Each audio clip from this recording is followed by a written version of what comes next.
नमस्कार दोस्तों, स्वागत है आप सभी का लक्ष्य परिवार के इस ऑनलाइन प्लेटफॉर्म पर। और मेरे प्यारे दोस्तों, मैं आपका दोस्त अनिल चौधरी आ चुका हूं आपके सामने एक बहुत शानदार से टॉपिक का आगाज लेकर के। आज हम जिस टॉपिक को शुरू करने जा रहे हैं उसका हमारे एग्जाम के अंदर बहुत बड़ा रोल होगा।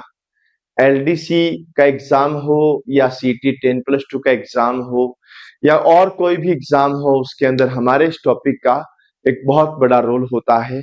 और आज हम जो टॉपिक स्टार्ट करने वाले हैं ना बच्चों, उस टॉपिक का जो नाम रहने वाला है वो है सांख्यिकी स्टैटिक्स। आज सांख्यिकी शुरू करने वाले हैं और सांख्यिकी के अंदर आज हम केवल वो बातें पढ़ेंगे जहां से बिना मतलब के किसी भी परीक्षा में कुछ भी पूछा जा सकता है। फिर हम इसको पॉइंट टू पॉइंट आगे बढ़ेंगे। लगभग 5 या 6 कक्षाएं हमारे इस टॉपिक की होगी, तो तुम्हें टेंशन लेने की जरूरत नहीं है। बढ़िया तरीके से पढ़ना बेटा, याद रखना मेरी बात, समझेंगे आप। सांख्यिकी एक टॉपिक न होकर के सांख्यिकी एक विषय है, ठीक है। और इस विषय को लेकर के हमारा जो सिलेबस है, इस हमारे सिलेबस में क्या क्या चीजें हैं, तो हमारे सिलेबस में कौन कौन सी बातें हैं वो मैं आपको बता देता हूं। एक हमारे सिलेबस में है केंद्रीय प्रवृत्ति के माप, है ना। हमारे सिलेबस में क्या क्या है वो मैं बता दूं आपको। एक तो केंद्रीय प्रवृत्ति के माप है। केंद्रीय प्रवृत्ति के माप बोले तो सेंट्रल टेंडेंसी मेजरमेंट है, ठीक है ना। तो एक तो सेंट्रल टेंडेंसी मेजरमेंट यानी केंद्रीय प्रवृत्ति के माप हो गया। दूसरा जो हमारा सिलेबस के अंदर है ना, वो है बच्चों माध्य विचलन। माध्य विचलन यानी मीन डेविएशन। और उसके बाद में हमारे सिलेबस में है पाई चार्ट। और उसके बाद में हमारे सिलेबस में है बार ग्राफ। और बार ग्राफ के बाद में हमारे सिलेबस में है आयत चित्र। ये सब चीजें हमारे सिलेबस के अंदर है। और इधर भी याद रखें, ये जो केंद्रीय प्रवृत्ति के माप हैं, इसके अंतर भी समांतर माध्य हमारे सिलेबस में है, माध्यिका हमारे सिलेबस में है ना। समांतर माध्य और माध्यिका, माध्यिका और बहुलक, ये हमारे सिलेबस में है, ठीक है ना। इतनी चीजें हम लोग पढ़ने वाले हैं। जो मैंने यहाँ पर लिखा है वो पूरा का पूरा पढ़ेंगे। और मैं आप सभी से केवल यही कहूंगा कि आप डेली सेशन को अटेंड किया करो। डेली शाम को 6 बजे आप लोगों को कक्षा मिल जाती है, उस कक्षा को भी आप लोग अटेंड किया करो, ठीक है ना। तो देखो, इतनी चीजें हम लोगों को पढ़नी है। केंद्रीय प्रवृत्ति के माप, जिसमें 3 चीजें हैं, समांतर माध्य, माध्यिका, बहुलक। दूसरा माध्य विचलन। तीसरा पाई चार्ट, बार ग्राफ और आयत चित्र, है ना। याद रखना। मैं आपको पहले ही बता दूं कि सांख्यिकी नाम का जो टॉपिक है, इसके एलडीसी भर्ती परीक्षा में लगभग 6 से 7 प्रश्न हैं। और सीईटी भर्ती परीक्षा में लगभग 2 से 3 प्रश्न हैं। और यही नहीं, है ना, सीईटी 10+2 की बात कर रहा हूं, यही नहीं, इसके अलावा जो और एग्जाम होते हैं, जैसे आरएस का होता है, एसआई का होता है, आरएस और एसआई के अंदर भी यहाँ से बड़ा वेटेज है। तो भाई तुमको टेंशन नहीं लेनी है, बहुत बढ़िया तरीके से पढ़ना है, जम के पढ़ना है। कहीं पर भी कोई भी दिक्कत हो तो बताना है। और याद रखना, थ्योरी तुम यहाँ पढ़ लेना, कोई दिक्कत नहीं है। अगर प्रैक्टिस करनी है तो बहुत प्यारी सी पुस्तक आप लोगों के लिए, ये पुस्तक है ही केवल आपके लिए ही है। ये प्रथम प्रश्न पत्र के अंदर आपके विज्ञान, गणित और जीके आता है। तो जीके, विज्ञान और गणित की किताब भी है, हिंदी और अंग्रेजी की किताब भी आप लोगों को मिल जाएगी। साथ ही साथ में जो ऑफलाइन में पढ़ाया जाता है वो कोर्स आपको ऑनलाइन मिल जाएगा 499 में। मॉडल पेपर, ये प्रथम प्रश्न पत्र है, पर आपको प्रथम भी मिलेगा और द्वितीय भी मिलेगा। दोनों प्रश्न पत्र आप लोगों को मिलेंगे, तो ये आपको ध्यान रखना है, टेंशन वेंशन लेनी नहीं है। अब हम हमारे टॉपिक को शुरू कर रहे हैं। आज हम शुरू कर रहे हैं केंद्रीय प्रवृत्ति के माप को। केंद्रीय प्रवृत्ति के माप की वो बातें जो हम लोगों को बेसिक पढ़नी है। ये केंद्रीय प्रवृत्ति के बाद में अगला जो सेशन होगा वो माध्य का होगा, माध्यिका का होगा, बहुलक का होगा, है ना। ये ध्यान रखना है।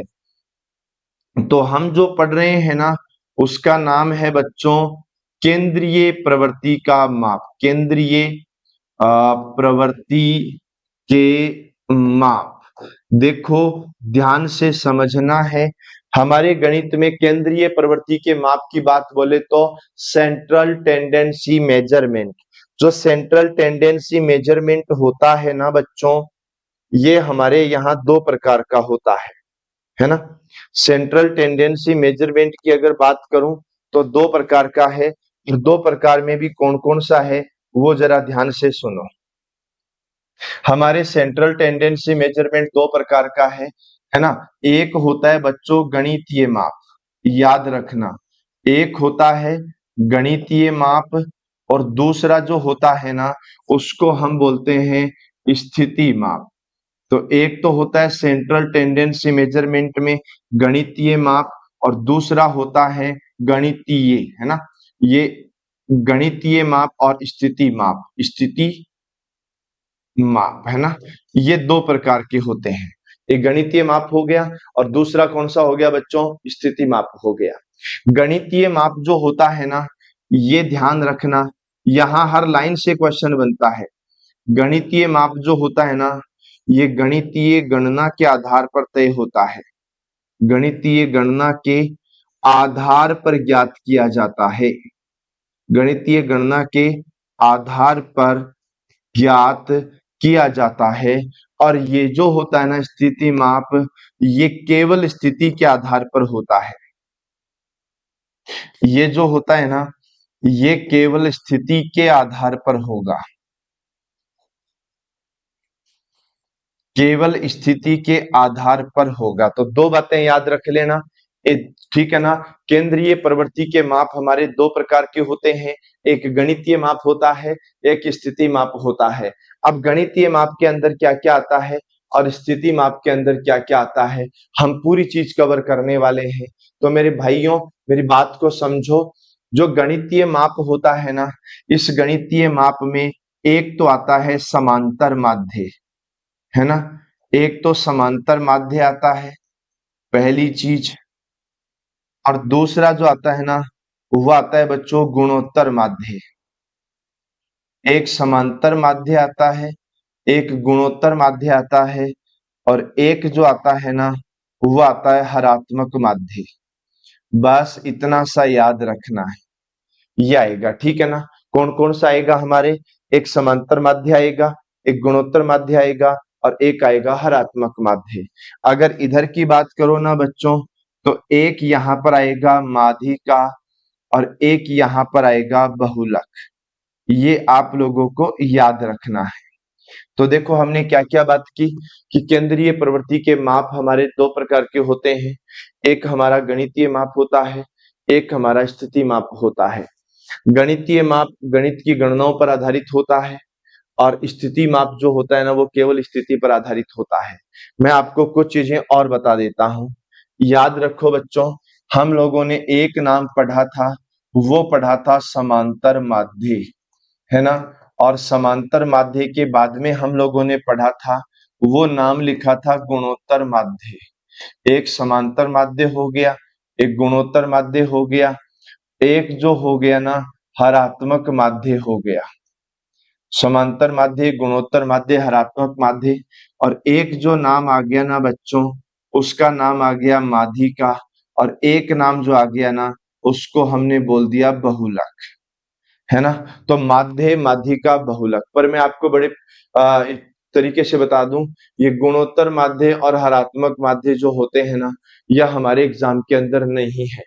हमारे एग्जाम के अंदर समांतर माध्य है, माध्यिका है और बहुलक है। फिर भी हम लोग इनके बारे में थोड़ा थोड़ा तो अध्ययन करेंगे।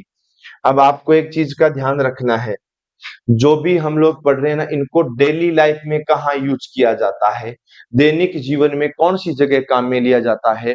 तो याद रखना बच्चों, समांतर माध्य को यूज किया जाता है औसत ज्ञात करने। समांतर माध्य का जो यूज होता है ना, वो होता है औसत ज्ञात करना। अगर तुमको कहीं पर भी औसत ज्ञात करना हो तो किसका यूज करोगे, तो आप खुद ही बोल दोगे सर हम औसत ज्ञात करने के लिए समांतर माध्य का यूज करेंगे। अब दूसरा जो आता है ना, गुणोत्तर माध्य, और एक आता है हरात्मक माध्य। बेटा याद रखना, जब भी तुमको समय की बात हो, चाल की बात हो, दूरी की बात हो, है ना, क्या क्या बात हो, समय, चाल और दूरी, तीन में से कोई भी चीज निकालनी हो। फिर से सुनो, मैंने क्या कहा, जब तुमको समय, चाल और दूरी ज्ञात करनी हो तब हमें हरात्मक माध्य का यूज करना है। और जब तुम लोगों को किसी प्रकार की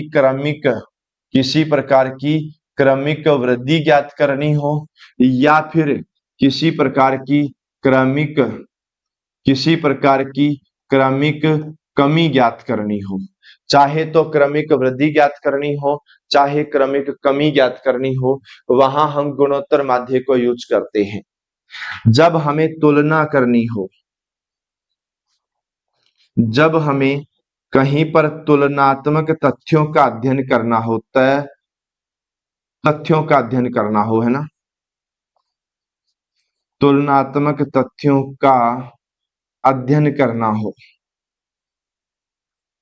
ठीक है ना, वहां पर याद रखना भाई, तुलनात्मक तथ्यों का अध्ययन कैसे, है ना, जैसे मान लो किसी के गुणों का अध्ययन करना हो, गुण की बात बोले तो, जैसे मान लो हमें कहीं बात करनी हो ईमानदारी की, है ना, हमें कहीं बात करनी हो चतुराई की, है ना, हमें कहीं बात करनी हो वीरता की, है ना, इनका जब अध्ययन किया जाता है, गुणों का अध्ययन किया जाता है, भाई गुणी तो है, कोई आदमी कितना चतुर है, कोई आदमी कितना वीर है, कितना ईमानदार है, कोई आदमी कितना डरपोक है ना, कोई आदमी कितना डरपोक है, हाँ, और कोई आदमी कितना साधारण है, कितना साधारण है। इन सब चीजों का अध्ययन जो किया जाता है ना, वो हमारी माध्यिका में किया जाता है। आप कई सोचेंगे कि मार साहब यार कई मजे ले रहे हो, गणित पढ़ा रहे हो और गणित के अंदर तुम बात कर रहे हो कि हम लोग इनका अध्ययन करेंगे। अरे मैं फिर कह रहा हूँ, ज्योमेट्री और ये टॉपिक, ये दो ही तो टॉपिक हैं जहां तुम्हारे थ्योरी वाले क्वेश्चन बनेंगे। याद रखना, थ्योरी के क्वेश्चन हमारे लिए बहुत महत्वपूर्ण है। थ्योरी के 7-8 क्वेश्चन आएंगे, वहां इनका जरूर याद रखना है। और बहुलक की बात करो ना, तो बच्चों बहुलक के अंदर भी मैं आपको बता देता हूं, है ना, जहां पर आप लोगों को पूर्वानुमान लगाना हो, जहां पर आप लोगों को भविष्यवाणी करनी हो, पूर्वानुमान हो या भविष्यवाणी हो, या फिर हम लोगों को कपड़ों का आकार पता करना हो, कपड़ों का आकार हो, या फिर हमें पता करना हो जूतों का आकार, कपड़ों का आकार हो गया, या फिर हो गया जूतों का आकार, है ना, ऐसे कुछ भी अगर आपको पता करना हो तो हम लोग किसका यूज करते हैं जी, बहुलक का करते हैं। जैसे आप लोगों को मौसम मौसम की जानकारी चाहिए, मौसम का पूर्वानुमान चाहिए, है ना, मौसम का पूर्वानुमान या मौसम की जानकारी चाहिए, तो आप लोग बहुलक का यूज करते हो। तो देखो, जो मैंने बताया वो तुमको आना चाहिए। मैंने क्या बताया, समांतर माध्य कहाँ यूज होता है, समांतर माध्य होता है औसत ज्ञात करने में। दूसरी बात, गुणोत्तर माध्य क्रमिक वृद्धि या क्रमिक कमी ज्ञात करने में। हरात्मक माध्य समय, चाल, दूरी ज्ञात करने में। माध्यिका तुलनात्मक तथ्यों का अध्ययन करने, गुणों का अध्ययन करने, ईमानदारी, चतुराई, वीरता का अध्ययन करने। और बहुलक पूर्वानुमान, भविष्यवाणी, कपड़ों का आकार, जूतों का आकार, वो होता है। ये आप लोगों को याद रखना है। क्लियर है? अब मैं थोड़ा सा और आगे बढ़ता हूं। अब देखो, ये दो तो हमारे यहां से हट जाएंगी कि गुणोत्तर माध्य हमारे आता नहीं है, हरात्मक माध्य हमारे आता नहीं है, ठीक है ना, ये ध्यान रखना है। अब हमारे सामने केवल तीन चीज बची। एक जो नाम बचा ना, वो बचा बच्चों समांतर माध्य। एक नाम समांतर माध्य बचा, और एक नाम जो बचा ना, वो बचा बच्चों माध्यिका, और एक नाम बचा ना, वो बचा बहुलक। केवल तीन नाम हमारे सामने बचे हैं। कौन कौन से? माध्य, माध्यिका और बहुलक, तीन नाम बचे हैं। हम इन तीन ही नामों के बारे में बात करेंगे, है ना। ये तीन नाम हमारे लिए बहुत महत्वपूर्ण है, इनके बारे में हम लोग डिस्कस करेंगे। देखो, समांतर माध्य की अगर मैं बात करूं ना, तो इसका जो प्रयोग होता है, इसका जो प्रयोग होता है ना बच्चों, वो हमेशा औसत ज्ञात करने में होता है। औसत ज्ञात करना, ठीक है, ये ध्यान रखना। इसका प्रयोग कहाँ होगा? औसत ज्ञात करने में। दूसरी चीज, ये जो समांतर माध्य होता है ना, ये गणित की गणना के अनुसार, गणित की गणना के अनुसार, गणित की गणना के अनुसार मध्यमान होता है, मध्यमान होता है। ये आप लोगों को याद रखना। मैथमेटिकल कैलकुलेशन करनी है, और मैथमेटिकल कैलकुलेशन के आधार पर जो भी होगा ये एकदम मध्यमान होगा। इस बात का आपको याद रखना है, मध्यमान, मध्यमान होता है, ठीक है दोस्त। अगली बात क्या याद रखोगे? अगली बात याद रखोगे कि जो प्राप्त आंकड़े होते हैं ना, यहां से डेटा प्राप्त होता है। प्राप्त आंकड़े आदर्श तो होते हैं, प्राप्त आंकड़े आदर्श तो होते हैं, आदर्श तो होते हैं, लेकिन लेकिन पूर्णतया आदर्श नहीं, पूर्णतया आदर्श नहीं। मतलब याद रखना कि तुमसे कोई पूछे कि बताओ समांतर माध्य से प्राप्त आंकड़े कैसे होते हैं, तो तुमको बताना है कि सर समांतर माध्य से प्राप्त आंकड़े आदर्श तो होते हैं, लेकिन पूर्णतः आदर्श हो ऐसा जरूरी नहीं है। बेटा, आदर्श का मतलब क्या होता है? आदर्श का मतलब एक्यूरेट होता है ना। एक्यूरेट का मतलब होता है कि वहां गलतियां होने के चांस ही नहीं होते। अब मेरी बात को और सुनिएगा आप सभी लोग, है ना। मैं और क्या कहना चाहता हूं, याद रखना, यहां पर अगर विचलन निकालें, विचलनों का जो योग होता है, विचलनों का जो योग होता है ना, वो सदैव जीरो होता है। विचलनों का योग सदैव जीरो होगा।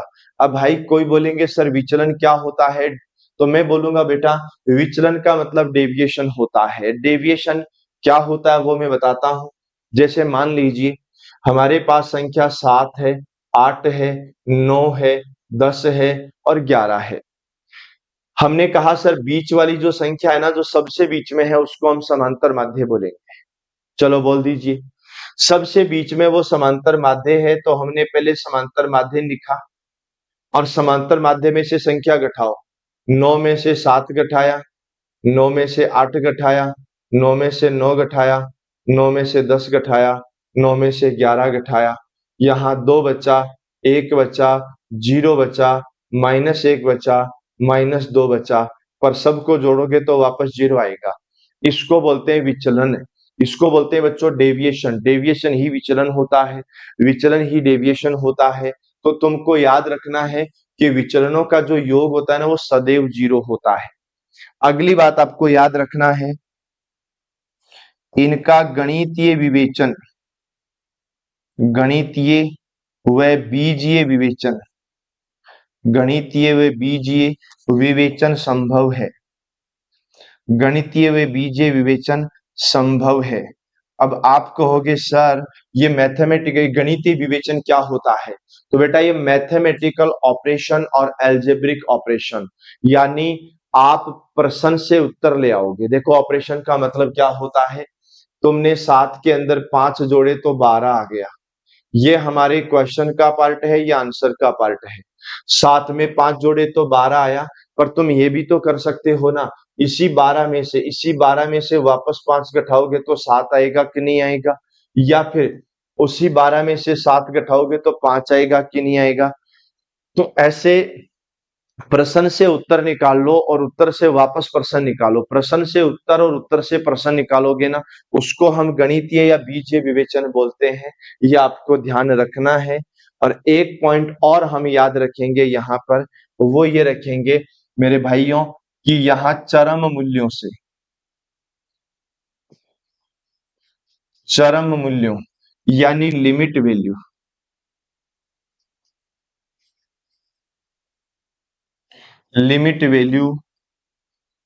से सर्वाधिक प्रभावित लिमिट वैल्यू क्या होती है? जैसे मैं आप लोगों को बता दूं, मेरी बात सुनो। मैंने लिखा 7, 8, 9, 10 और 11, सबसे बीच में 9 आया। हमने कहा बच्चों समांतर माध्य हमारा 9 है। आप एक काम करो, 9 से बड़ी एक संख्या लिखो यहाँ और 9 से छोटी एक संख्या लिखो, मतलब दो संख्या लिखनी है। एक संख्या 9 से बड़ी, एक संख्या 9 से छोटी। मैंने 9 से बड़ी संख्या लिख दी 19 और 9 से छोटी संख्या लिख दी 4। अब मुझे पता है कि हमारे क्वेश्चन का आंसर बदल गया। अगर इस संख्या में 9 से बड़ी एक संख्या ले लो और एक 9 से छोटी संख्या ले लो और दोनों को ऐड कर दो। दोनों को जब ऐड करोगे ना तो वहां पर आपका आंसर बदलेगा। पर बात ये नहीं है, बात ये है कि जो आपका आंसर है उससे एक संख्या बड़ी और एक संख्या छोटी लोगे, उसको चरम मूल्य बोलते हैं। एक लोअर लिमिट होती है, एक हाइयर लिमिट होती है। तो आप कहोगे सर इधर आपने बोला कि सर्वाधिक पड़ता है, तो बेटा माध्यिका के बारे में जब हम बात करेंगे ना तब हम लिखेंगे कि माध्यिका में चरम मूल्यों का कोई प्रभाव ही नहीं पड़ता और बहुलक के अंदर चरम मूल्यों का न्यूनतम प्रभाव पड़ता है। तुम इसको नोट करना चाहो तो एक बार नोट कर लो, तब तक मैं पानी पी लेता हूँ, फिर हम लोग आगे बढ़ेंगे। आप नोट कर लीजिए यहाँ तक।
तो गाइज हमने पी लिया पानी और अब हम लोग आगे बढ़ते हैं।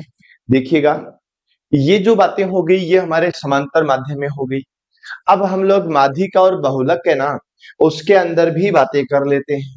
पर मैं आपको एक चीज और क्लियर कर दूं कि माध्यिका और बहुलक ये इससे जस्ट अगेंस्ट होते हैं। कैसे, मेरी बात को समझेंगे। समांतर माध्य गणितीय गणना के अनुसार होता है, ये स्थिति के अनुसार होता है। तो याद रखना, सबसे पहला काम तो हम भी यही लिखेंगे कि इसका जो प्रयोग होता है वो कहाँ होता है। तो याद रखना, इसका प्रयोग जो होता है ना, वो तुलना करने में होता है। कहाँ होता है? तुलना करने में होता है। ये आपको ध्यान रखना है। और दूसरी चीज याद रखना, यहां से जो आप कहीं माध्यिका निकालोगे ना, तो जो आंकड़े हैं,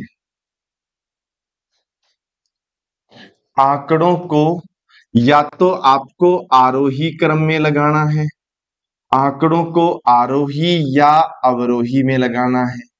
आंकड़ों को आरोही या अवरोही क्रम में सेट करने के बाद, सेट करने के बाद, करने के बाद जो मध्यमान होगा, जो मध्यमान होगा वही माध्यिका है, वही माध्यिका है। ये लो, वही माध्यिका है।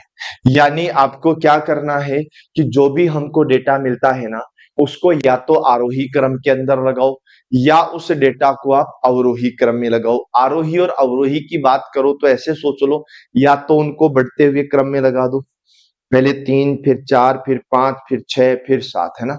या तो बढ़ते हुए क्रम में लगाओ या उन आंकड़ों को तुम घटते हुए क्रम में लगाओ। कैसे लगा दो? या तो बढ़ते हुए क्रम में लगा दो या घटते हुए क्रम में लगा दो। दोनों ही स्थिति में लगाने के बाद जो सबसे बीच में आता है ना, वो माध्यिका है।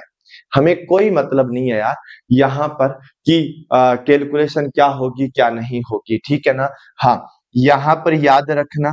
अब जैसे इधर मैं आपको और बोल दूं एक छोटी सी चीज, इसका जो मान जो होता है ना, वो मान सभी आंकड़ों पर निर्भर करता है। सभी आंकड़ों पर मान, सभी आंकड़ों पर निर्भर करता है। सभी आंकड़ों पर निर्भर करता है। कैसे करता है सभी आंकड़ों पर निर्भर? मैं आपको बताता हूं। मैंने लिखा बच्चों 7 लिखा, 8 लिखा, 9 लिखा, 10 लिखा, 11 लिखा। मुझे पता है समांतर माध्य 9 है, ठीक है। सब ये कैलकुलेशन के अकॉर्डिंग 9 आएगा। अगर मैं इस 11 को 12 बना देता हूं तो मेरा मान चेंज हो जाएगा। क्यों हो जाएगा? क्योंकि इस 9 को निकालने के लिए, जैसे अभी 11 है, 8 7 8 9 10 11, अभी 11 है। इस 11 को इस 9 को निकालने के लिए, या समांतर माध्य 9 है, 9 को निकालने के में 7 का, 8 का, 9 10 11 सबका बराबर रोल है। 7 8 9 10 11 सबका बराबर रोल है। ऐसा नहीं है कि किसी का रोल कम और किसी का रोल ज्यादा हो। लेकिन मेरे भाइयों, अगर मैं यही बात माध्यिका की करूं तो माध्यिका देखो सबसे बीच में 9 है। हमने बढ़ते हुए क्रम में लिखा, सबसे बीच में 9 आया। अब यहां अगर मैं 11 की जगह यहां 10 कर दूं, यहां 1000 कर दूं, 10,000 कर दूं, 1,00,000 कर दूं, तो भी आंसर सेम ही रहेगा, आंसर चेंज नहीं होगा। मतलब याद रखना, सभी आंकड़ों पर निर्भर नहीं करता। जैसे मैंने 7 लिखा, फिर 13 लिखा, फिर 40 लिखा, सबसे बीच में कौन है? 13 है या नहीं है? अगर मैं 40 को 4,000 बना दूं तो भी आंसर तो 13 ही रहेगा। अगर मैं 4 लाख बना दूं तो भी आंसर तो वही रहेगा। कुछ भी चेंज नहीं होगा, ये ध्यान रखना है। तो हमने क्या कहा कि आंकड़ों को आरोही अवरोही क्रम में रखने के बाद मध्यमान होगा, और मान मान जो होगा ना, वो सभी आंकड़ों पर निर्भर नहीं करता है। मान जो होगा ना, वो सभी आंकड़ों पर निर्भर नहीं करता है, निर्भर नहीं करता है। ये लो, सभी आंकड़ों पर निर्भर नहीं करता है, ये आपको ध्यान रखना है। क्लियर है ना? हाँ, तो अब ये चीजें आप लोगों को ध्यान रखनी है। अब मैं आपको एक चीज और क्लियर कर देता हूं।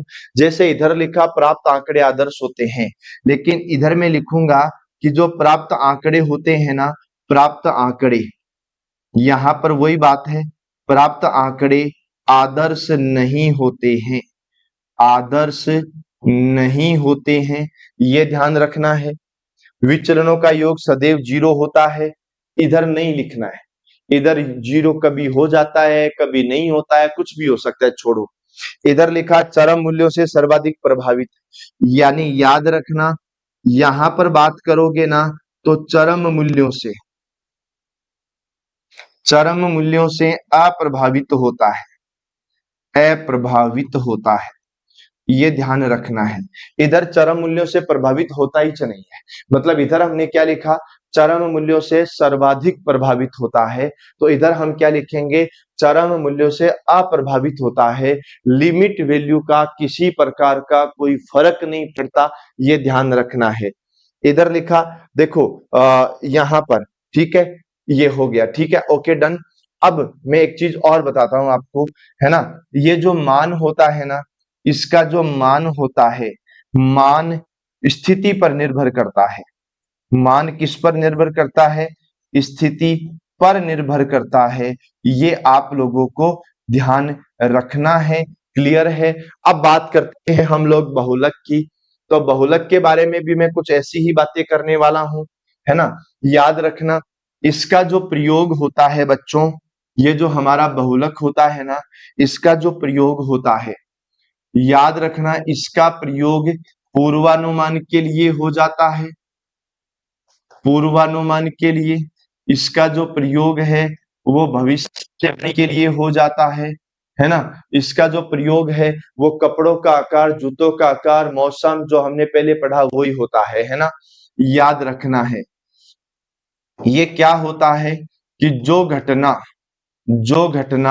सर्वाधिक, जो घटना सर्वाधिक बार घटित होती है, जो घटना सर्वाधिक बार घटित होती है उसे बहुलक कहते हैं, उसे बहुलक कहते हैं। जो घटना सर्वाधिक बार रिपीट होती है, जैसे मान लीजिए मैं आपको एक बात और बताता हूं, मैंने यहां लिखा 7, फिर लिखा 8, फिर लिखा 8, फिर लिखा 8, फिर लिखा 9, फिर लिखा 9। आप मुझे बताओ यहाँ सबसे ज्यादा कौन आया, तो आप बड़े प्यार से कहोगे कि सर इसके अंदर सबसे ज्यादा 8 आया। अब अगर इसके अंदर सबसे ज्यादा 8 आया ना, तो इसका बहुलक 8 हो जाएगा। जो संख्या सबसे ज्यादा बार रिपीट होती है वही हमारा बहुलक होता है। अब अगर मैं अगले बात करूं ना, तो याद रखना, यह जो होता है ना, ये स्थिति माप होता है। ये कौन सा माप होता है, तो याद रखना, यह स्थिति माप होता है, स्थिति माप होता है। मतलब यहां पर आपको कैलकुलेशन की जरूरत नहीं है, आप स्थिति को देखो, अपना उत्तर बता दो, आपका काम हो जाएगा। दूसरी बात याद रखना, यहां से जो प्राप्त आंकड़े होते हैं ना, यहां से जो प्राप्त आंकड़े होते हैं, इनके बारे में भी याद रखना, प्राप्त आंकड़े आदर्श नहीं होते हैं, प्राप्त आंकड़े आदर्श नहीं होते हैं, ये भी आप लोगों को ध्यान रखना है। इसके अलावा और अगर मैं बात करूं ना, तो याद रखना, चरम मूल्यों से, जो लिमिट वैल्यू होती है ना, चरम मूल्य से, चरम मूल्य से न्यूनतम प्रभावित होता है, चरम मूल्य से न्यूनतम प्रभावित होगा, मतलब होगा तो सही पर बहुत कम प्रभावित होता है। इसके बाद में याद रखना, इसका भी जो बीजीय या गणितीय विवेचन है, बीजीय व गणितीय विवेचन, बीजीय व गणितीय विवेचन जो होता है वो यहाँ पर भी संभव नहीं होता है, ना तो बीजीय विवेचन संभव होता है और ना ही हमारा गणितीय विवेचन संभव होता है। ये इतनी सी बातें आपको ध्यान रखनी पड़ेगी, ये सब बातें एज ए थ्योरी है। अगर आपके क्वेश्चन यहाँ से बनता है इस टॉपिक से, तो यहाँ से थ्योरी का क्वेश्चन बनेगा, ये बहुत ज्यादा चांस है, ठीक है ना, यहाँ से थ्योरी के बहुत अच्छे क्वेश्चन बनेंगे। तो हमने माध्य, माध्यिका, बहुलक जिनको पढ़ना है उनके बारे में बेसिक बात करिए। अब याद रखना, माध्य, माध्यिका, बहुलक इन तीनों को पढ़ने के लिए हमारे पास 3 प्रकार की श्रेणियां होती हैं। वो 3 श्रेणियां कौन कौन सी होती हैं? पहली बात याद रखना, एक जो श्रेणी होती है ना उसको बोलते हैं बच्चों व्यक्तिगत श्रेणी। व्यक्तिगत श्रेणी होती है, व्यक्तिगत श्रेणी बोल दो या व्यक्तिगत श्रृंखला बोल दो। एक जो होती है ना उसको बोलते हैं बच्चों खंडित, चाहो तो खंडित श्रेणी बोल दो या खंडित श्रृंखला बोल दो। एक होती है बच्चों सतत, चाहो तो सतत श्रेणी बोल दो, चाहो तो सतत श्रृंखला बोल दो, तीनों में से कुछ भी हो सकता है। अब मैं आपको एक बात बताता हूं, ये तीनों क्या क्या होते हैं, कैसे कैसे होते हैं, हमको कैसे पढ़ना है। जैसे मान लो आप सभी साथी जो अभी सेशन को देख रहे हैं, आप मान लीजिए 5 लोग हैं और मुझे 5 लोगों का औसत वजन निकालना है। माध्य, माध्यिका, बहुलक तीनों में काम आएगा। आप जैसे 5 लोग हैं और मुझे पांचों लोगों का औसत वजन निकालना है। अब मैं क्या करूंगा, उन पांचों लोगों का औसत वजन निकालने के लिए मैं पांचों से पूछूंगा कि भाई आपका वजन कितना है, आपका वजन कितना है, आपका वजन कितना है, आपका वजन कितना है और आपका वजन कितना है। मैं सभी लोगों से पूछूंगा, एक एक इंसान से पूछूंगा, एक एक व्यक्ति से पूछूंगा, इसलिए इसको व्यक्तिगत श्रृंखला बोलते हैं, इंडिविजुअल सीरीज बोलते हैं। पर बात यह है, चलो ठीक है, व्यक्तिगत में तो पता लग गया कि एक एक आदमी से जब डेटा कलेक्ट किया जाता है वो हो गया। अब बात आती है दूसरी, अभी तुम यहां पढ़ने वाले लोग 5 थे, अब तुम पढ़ने वाले लोगों की जो संख्या है वो 5 से बढ़ करके हो चुकी है 100। क्या मैं 100 लोगों से एक एक से पूछूं कि भाई साहब आपका वजन कितना है, आपका वजन कितना है, ओहो उधर हाँ आपका वजन कितना है? क्या सभी के सभी लोगों से वजन पूछना पॉसिबल है? एक एक इंसान से वजन पूछना पॉसिबल है? आप कहोगे नहीं सर, एक एक इंसान से वजन पूछना तो पॉसिबल नहीं है। बात तो आपने सही की कि एक एक इंसान से वजन पूछना पॉसिबल नहीं है, तो मैं क्या कहूंगा कि वो लोग हाथ खड़ा करे रे जिसका वजन 50 किलोग्राम है, वो लोग हाथ खड़ा करे जिसका वजन 51 किलोग्राम है ना। जैसे मान लो हमारी कक्षा के अंदर सभी लोग हैं वो 60 किलो से लेकर 70 किलो तक के हैं, 60 किलो से लेकर 70 किलो तक के लोग हैं। अब 100 लोग बैठे हैं, तो मैं 100 लोगों से एक एक से पूछूं कि बताओ आपका वजन कितना है, तुम्हारा कितना, तुम्हारा कितना, तुम्हारा कितना। अगर मैं 100 लोगों से ऐसे वजन पूछूंगा ना तो मुझे बहुत समय लग जाएगा। तो मैं क्या करूंगा वहां, मैं उन 100 लोगों से इंडिविजुअल वजन पूछने के बजाय मैं सीधा पूछूंगा 60 किलो वाले कितने लोग हैं, 70 वाले कितने हैं, 80 वाले कितने हैं, ऐसे लोग पूछूंगा, है ना। या फिर मैं बोल दूंगा 60 वाले कितने हैं, 61 कितने हैं, 62 वाले कितने हैं, 63 वाले कितने हैं।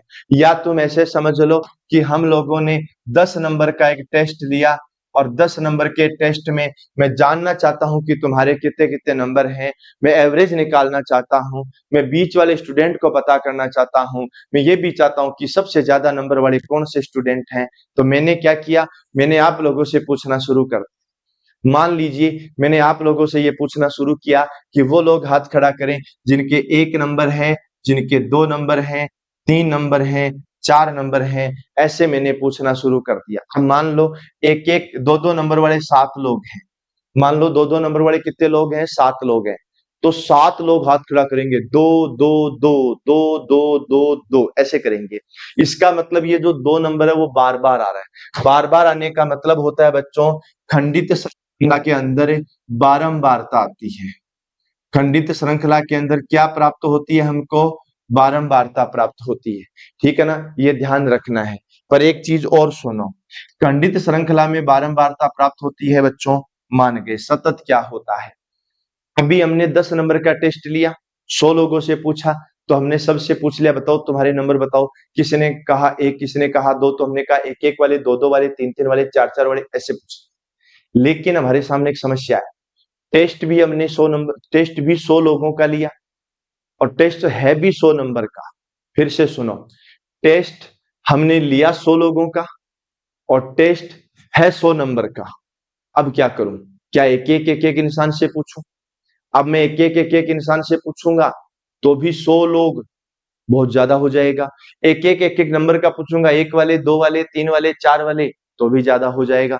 तो मैं क्या करूंगा बच्चों, मैं बोलूंगा वो लोग बताएं जो 0 से 10 हैं, वो लोग बताएं जो 11 से 20 हैं, वो लोग बताएं जो 21 से 11 से 20 और 21 से 30 हैं, ऐसे पूछूंगा। इसको बोलते हैं बच्चों वर्ग अंतराल।